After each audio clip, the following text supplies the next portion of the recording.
80 साल का करियर, 12 साल की उम्र में गाना शुरू किया और 92 साल की उम्र में जब उनका निधन हुआ है तो उससे पहले भी हमें ये जानकारी मिली कि वो एक गाने की तैयारी कर रही थी, एक रिकॉर्डिंग करने वाली थी। सोचिए, इतना शानदार करियर, अपने पीछे क्या विरासत छोड़कर गई हैं और किस तरह से वो एक लंबे समय तक आने वाली जनरेशन्स को भी इंस्पायर करती रहेंगी, ये आप बहुत अच्छे से समझ सकते हैं।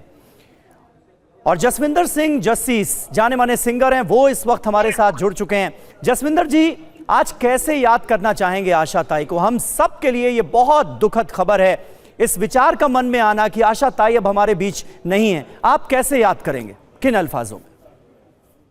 मैं तो उनको श्रद्धांजलि के जो फूल हैं वो पेश करना चाहता हूँ पहले तो, क्योंकि वो बहुत बड़े, वो सुर की देवी थी और मैं उनको सबसे भारत के सबसे बड़े सिंगर मानता था, क्योंकि वो सुर, क्राफ्ट, असर और ज्ञान का एक नमूना थी। उसके एक मॉडल थी कि कैसे इतना ज्ञान लेके, इतना सुर का ज्ञान लेके, सुर का रियाज लेके कैसे आप पॉपुलर भी हो सकते हो, लोगों के लिए लोगों के सामने जो अपनी कला पेश करते हो उसका असर भी छोड़ के जाते हो। तो मेरे लिए तो वो बहुत बड़ी सुर की देवी थी वो। तो बहुत दुख हो रहा है इस बात को सुन के कि उनका देहांत हो गया, क्योंकि बहुत दिन से हम जैज़म, मेरा दोस्त है, और बहुत सारे लोगों के साथ मेरा प्लान बन रहा था कि उनको मिलने जाएं, पर अचानक ये जो खबर है ये मिली है और बहुत दुख दे रही है।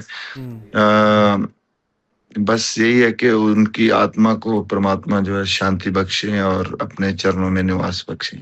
और जस्सी भाई, इतनी वर्सेटाइल आवाज, क्या कोई उनके मुकाबले खड़ा है या खड़ा हो सकता है भविष्य में? इतनी वर्सेटाइल आवाज, मतलब आप क्लासिकल की बात कर लीजिए, आप भजन की बात कर लीजिए, आप गजलों की बात कर लीजिए, सैड सॉन्ग्स की बात कर लीजिए, रोमांटिक सॉन्ग हो या फिर एक कैबरे डांसर पर फिल्माए गए गीत हो, मतलब इतना वर्सेटाइल कोई कैसे हो सकता है?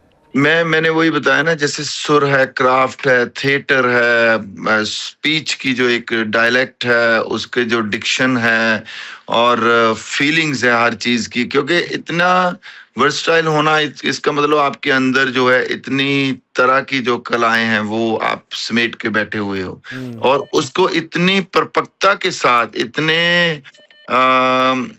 पक्के तरीके के साथ लोगों के सामने पेश करना, ये बहुत ही बड़ी बात है। ये ये आसान काम नहीं है, ये सिंपल काम नहीं है। कहना सिंपल है, हम लोग कह सकते हैं, इस बात को महसूस करके कह सकते हैं, मगर इसके पीछे कितने जन्मों की साधना होगी, कितने गुरुओं की जो का असर होगा, कितने लोगों का असर होगा, कितनी जिंदगियों का असर होगा, आप सोच नहीं सकते इसके बारे में। सही बात है, बिल्कुल सही बात है। बहुत बहुत शुक्रिया जस्सी जी हमसे बात करने के लिए। और निश्चित तौर पर आने वाले लंबे वक्त तक इस देश में जो गायकों की जनरेशन्स आएंगी वो आशा भोसले को सुनकर, उन्हें समझकर, उनसे प्रेरणा लेकर कहीं ना कहीं इंस्पायर्ड होगी, ये उम्मीद निश्चित तौर पर की जा सकती है।